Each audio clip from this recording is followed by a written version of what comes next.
What's going on, you guys? Welcome back. Sorry for the short absence in videos. If you're subscribed, I have been taking care of some stuff on the bus.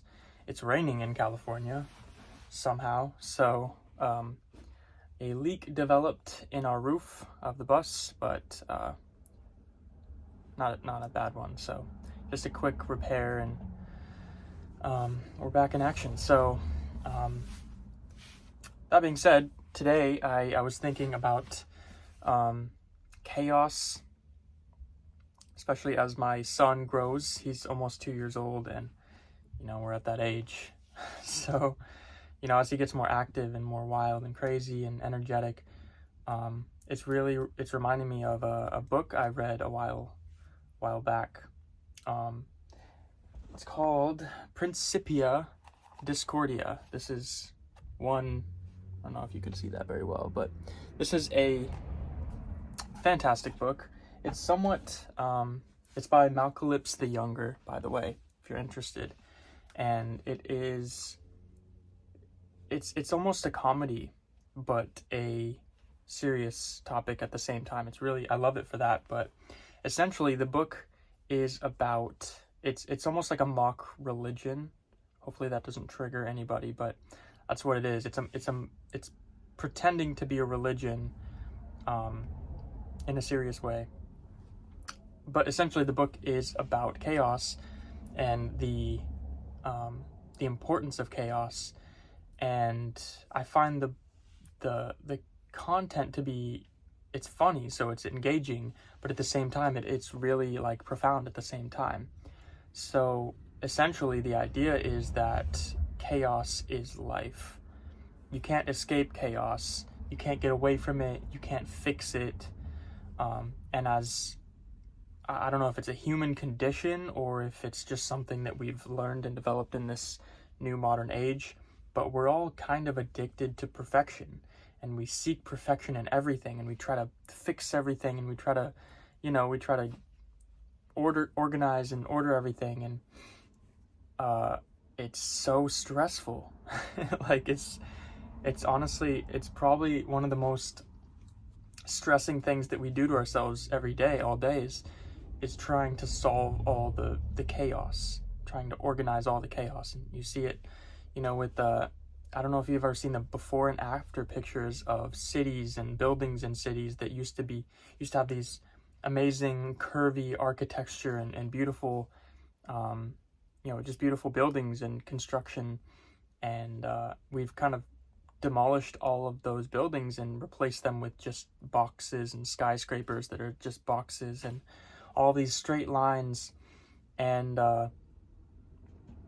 it seems like as a civilization we're trying to perfect everything. We're trying to make everything into nice neat little boxes and put everyone into nice little suburbs and their little boxy houses, and there seems to be a lack of beauty in the world. And I feel like beauty comes from chaos in a way. It comes from not perfection. It comes from, like, I used to take photography in school, and you see the same thing in the rules of photography. The beauty comes a lot of the time from organic shapes. Not all the time, sometimes there's some modern photography with other ideas, but really when you look at like nature, everything that already exists before humans tried to fix everything and change everything, it's all inorganic. It's all organic. And it's all curves and not there's a perfection in the imperfection is what I'm trying to say. You see like the what's the spiral? There's a name for it. That perfect spiral that you see, in all of nature. It's like a mathematical spiral.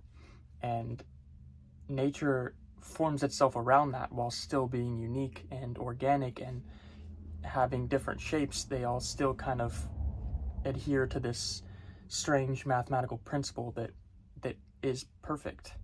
The lines are perfect and the symmetry is perfect, but at the same time it's imperfect.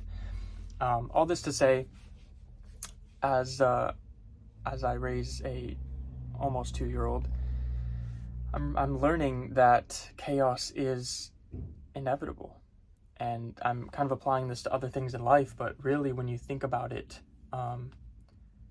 that it's relieving, to me at least. I find it very relieving. It's like I see my child running around and doing all this crazy stuff, and the immediate impulse is to like try to corral him and try to stop all the nonsense, and don't throw that, it's loud, don't do this, it's, you know, sorry. You know, the impulse is to correct and to make things less noisy and less busy and less messy, and you want to clean up after all their messes, which is important, but the mess itself isn't the problem. I find that the impulse is to stop all the messiness. But then if I remind myself that, you know what, this is him being himself and enjoying life and learning about life and learning about gravity and noises and sounds and interacting with things, and I don't think it's a bad thing. It's difficult when you live in houses and things, and that's one of the reasons why we're doing this whole bus conversion, is to get him out in nature so he can really get his hands dirty without being told that he can't touch that or break that or drop that or whatever. He can just throw rocks around and play with the trees and all these great things. But still, right now, I'm trying to make it a point to remember that chaos is unavoidable. It's everywhere that you look, and the natural tendency of life, this is one of the laws of thermodynamics, I believe, which is everything tends towards chaos.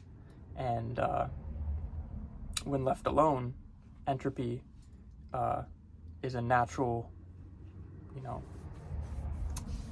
it naturally starts to occur.